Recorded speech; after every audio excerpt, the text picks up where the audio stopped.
Hello दोस्तों, स्वागत है आपका अपने YouTube channel study bye education में। आज के इस वीडियो में हम देखेंगे सामान्य ज्ञान से रिलेटेड 70 प्लस इंपॉर्टेंट क्वेश्चन जो कि अलग अलग एग्जामों में पूछे जाते हैं और आगे भी पूछे जाने की संभावना है। तो चलिए स्टार्ट करते हैं। क्वेश्चन है, रक्त का पीएच मान बता दे। तो रक्त का पीएच मान 7.4 होता है, जो कि क्या होता है, क्षारीय होता है।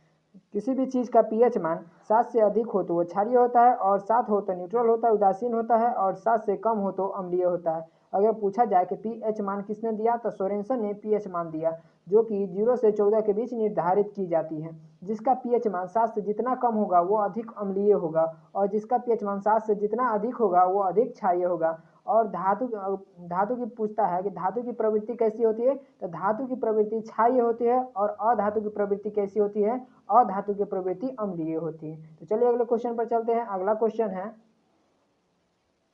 क्षारीय मृदा की कृषि योग्य बनाने हेतु खेतों में किसका प्रयोग किया जाता है। तो क्षारीय मृदा की कृषि योग्य बनाने हेतु किसका प्रयोग किया जाता है, जिप्सम का प्रयोग किया जाता है, जिसका सूत्र होता है CaSO4 2H2O। जिसका जिसका जिप्सम का सूत्र क्या होता है, CaSO4 2H2O। याद रखिएगा, क्योंकि यहाँ से क्वेश्चन खाली इसका सूत्र पूछ लेता है। तो चलिए अगले क्वेश्चन पर चलते हैं। अगला क्वेश्चन है,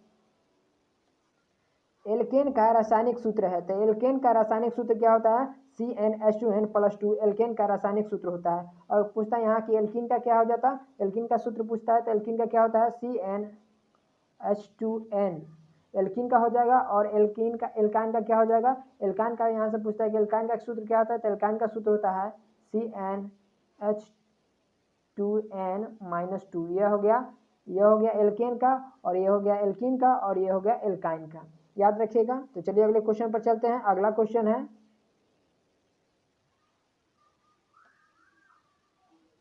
क्वेश्चन है, क्रायोजेनिक ईंधन तापमान के किस सिद्धांत पर कार्य करता है। तो वह है निम्न ताप पर कार्य करता है। क्रायोजेनिक ईंधन तापमान के किस सिद्धांत पर कार्य करता है, तो निम्न ताप पर कार्य करता है। तो चलिए अगले क्वेश्चन पर चलते हैं। अगला क्वेश्चन है,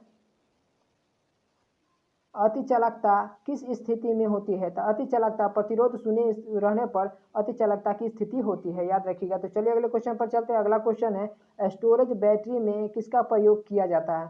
तो स्टोरेज बैटरी में सीसा का प्रयोग किया जाता है, जिसे पीबी क्या लिखते हैं, पीबी लिखते हैं, जिसका सूत्र होता है पीबी।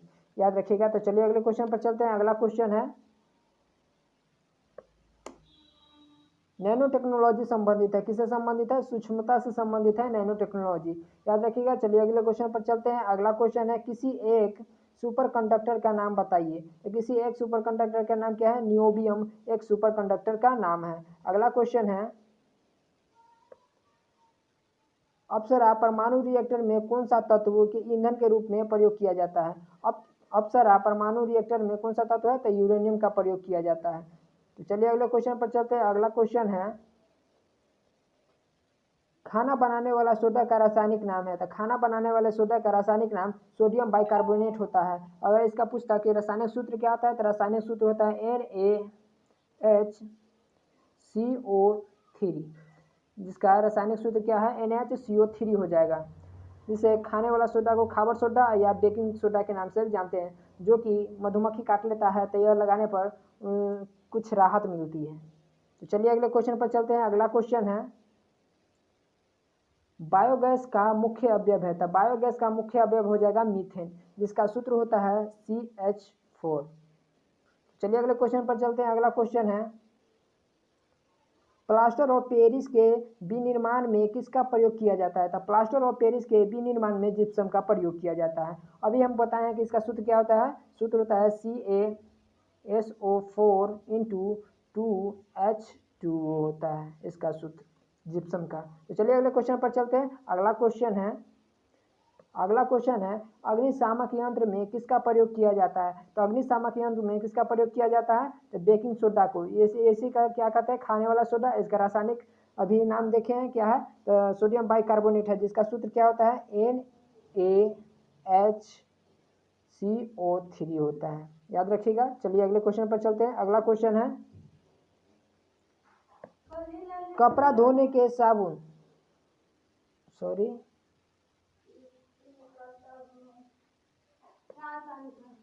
कपड़ा धोने के साबुन किससे बनाए जाते हैं? तो कपड़ा धोने के साबुन कास्टिंग सोडा और वसा से बनाए जाते हैं। चलिए अगले क्वेश्चन पर चलते हैं। अगला क्वेश्चन है, चीनी को साफ करने में किसका प्रयोग किया जाता है? तो चीनी को साफ करने में किसका प्रयोग किया जाता है? हड्डी चारकोल का प्रयोग किया जाता है, याद रखिएगा। चलिए अगले क्वेश्चन पर चलते हैं। अगला क्वेश्चन है, चूने जल को दूधिया कौन सी गैस कर देता है? तो चूने जल को कौन सी गैस दूधिया कर देता है? तो कार्बन डाइऑक्साइड गैस है जो कि जल को क्या कर देता है? दूधिया कर देता है। चलिए अगले क्वेश्चन पर चलते हैं। अगला क्वेश्चन है, स्तनधारी वर्ग में रक्त का सबसे अधिक तापमान किसका होता है? स्तनधारी वर्ग में रक्त का सबसे अधिक तापमान बकरी का होता है, जिसका औसतन तापमान कितना होता है? 39 डिग्री सेल्सियस होता है। तो चलिए अगले क्वेश्चन पर चलते हैं। अगला क्वेश्चन है,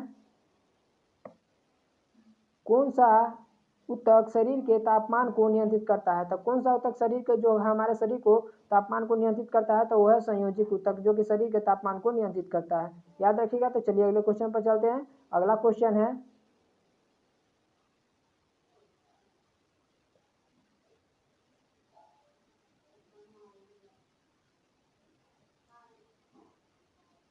क्वेश्चन है, मानव शरीर की सबसे बड़ी मांसपेशियां कौन सी है? तो मानव शरीर की सबसे बड़ी मांसपेशियां कुल्हा की मांसपेशियां होती है।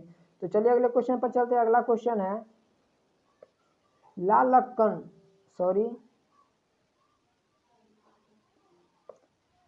अगला क्वेश्चन है, लाल रक्त कण यानी रेड ब्लड कॉर्पुसेल्स का निर्माण कहाँ होता है? लाल रक्त कण का निर्माण अस्थि मज्जा यानी बोन मैरो में होता है, याद रखिएगा। चलिए अगले क्वेश्चन पर चलते हैं। अगला क्वेश्चन है, पचे हुए भोजन एवं हार्मोन का शरीर में संवहन किसके द्वारा होता है? तो पचे हुए भोजन एवं हार्मोन का शरीर में संवहन प्लाज्मा द्वारा होता है। किसके द्वारा होता है? प्लाज्मा द्वारा होता है, याद रखिएगा। चलिए अगले क्वेश्चन पर चलते हैं। अगला क्वेश्चन है,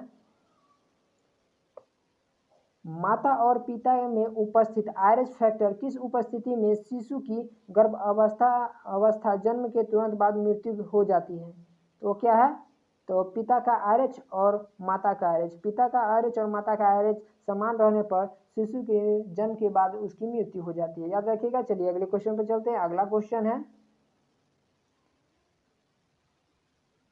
है, अग्नाशय से निकलने वाली जठर रस में कौन सा एंजाइम पाया जाता है? तो अग्नाशय से निकलने वाली जठर में पेप्सिन और रेनिन पाया जाता है, जो कि पेप्सिन क्या करता है? तो प्रोटॉन को पेप्टॉन्स में कन्वर्ट कर देता है। और एक अग्नाशय होता है, अग्नाशय से ट्रिप्सिन नामक एंजाइम निकलता है, जो कि पेप्टॉन्स को एमिनो अम्ल में कन्वर्ट कर देता है। यहाँ से क्वेश्चन पूछता है, प्रोटॉन किस में कन्वर्ट हो जाते हैं? तो प्रोटॉन होते हैं जो कि एमिनो अम्ल में कन्वर्ट हो जाते हैं, याद रखिएगा। चलिए अगले क्वेश्चन पर चलते हैं। अगला क्वेश्चन है, हृदय से शरीर की ओर रक्त ले जाने वाली रक्तवाहिनी कौन सी है? तो हृदय से शरीर की ओर रक्त ले जाने वाली रक्तवाहिनी धमनी होती है, याद रखिएगा। चलिए अगले क्वेश्चन पर चलते हैं। अगला क्वेश्चन है, मूत्र का रंग हल्का पीला उसमें उपस्थित किस वर्ण के कारण होता है? तो यूरोक्रम के कारण मूत्र का रंग थोड़ा पीला होता है। चलिए अगले क्वेश्चन पर चलते हैं। अगला क्वेश्चन है, वृक यानी किडनी में बनने वाली पथरी में किसका जमाव होता है? तो किडनी में जो पथरी बन जाता है वो किस जमाव के कारण होता है? कैल्शियम ऑक्जेलेट के जमाव के कारण किडनी में पथरी बन जाती है, याद रखिएगा। चलिए अगले क्वेश्चन पर चलते हैं। अगला क्वेश्चन है,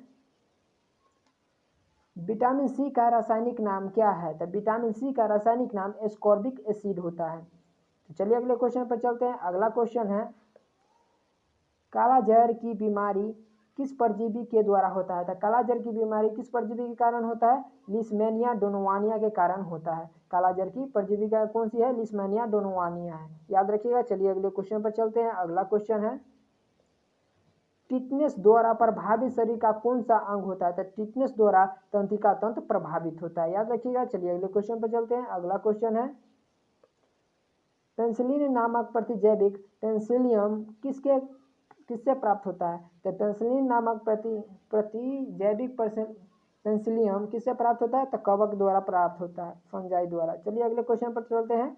अगला क्वेश्चन है, हृदय स्तनायु को नियंत्रित अंतराल से सिकुड़ने में कौन सा विद्युत यंत्र प्रतिस्थापित किया जाता है? तो क्या है? वो पेस मेकर है। चलिए अगले क्वेश्चन पर चलते हैं। अगला क्वेश्चन है,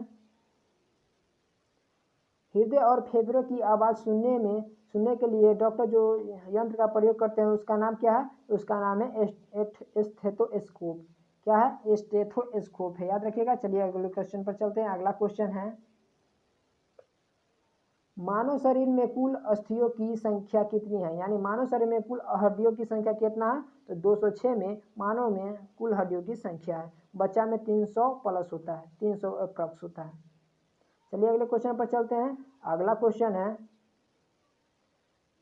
मस्तिष्क संबंधी बीमारियों के निरूपण किसके द्वारा होता है, तो मस्तिष्क संबंधी बीमारियों का निरूपण ईईजी द्वारा होता है, जिसका पूरा नाम होता है इलेक्ट्रोइंसेफ्लोग्राम होता है।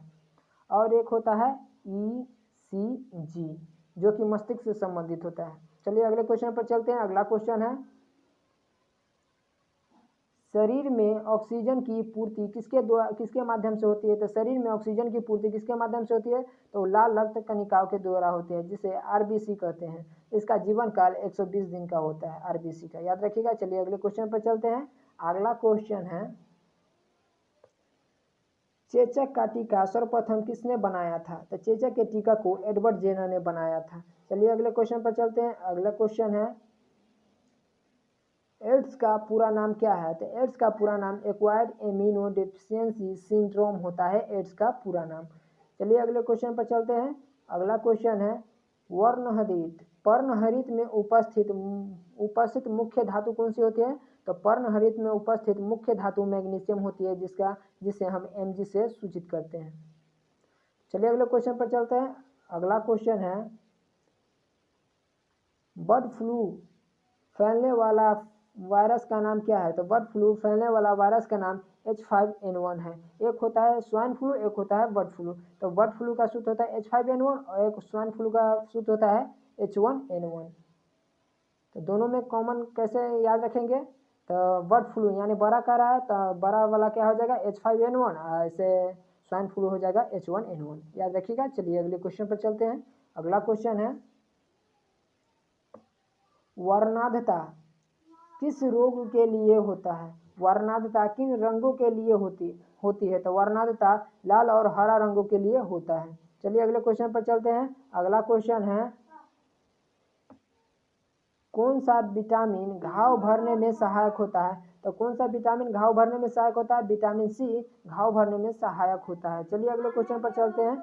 अगला क्वेश्चन है, पौधे में ऊर्जा अगला क्वेश्चन है, पौधे में ऊर्जा स्थानांतरण के लिए किस पोषक तत्व की उपस्थिति अनिवार्य होती है, तो किसकी अनिवार्य उपस्थिति होती है, तो फास्फोरस की अनिवार्य उपस्थिति होती है। चलिए अगले क्वेश्चन पर चलते हैं। अगला क्वेश्चन है, किस रंग के प्रकाश में पौधे में प्रकाश संश्लेषण सबसे अधिक होता है, तो इसमें होता है लाल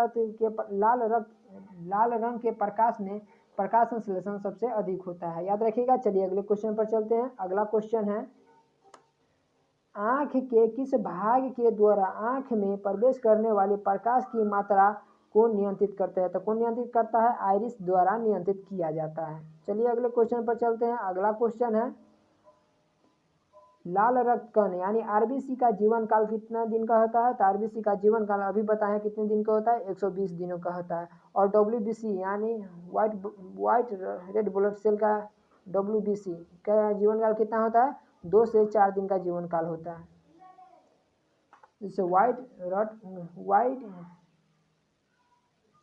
चलिए अगले क्वेश्चन पर चलते हैं। अगला क्वेश्चन है,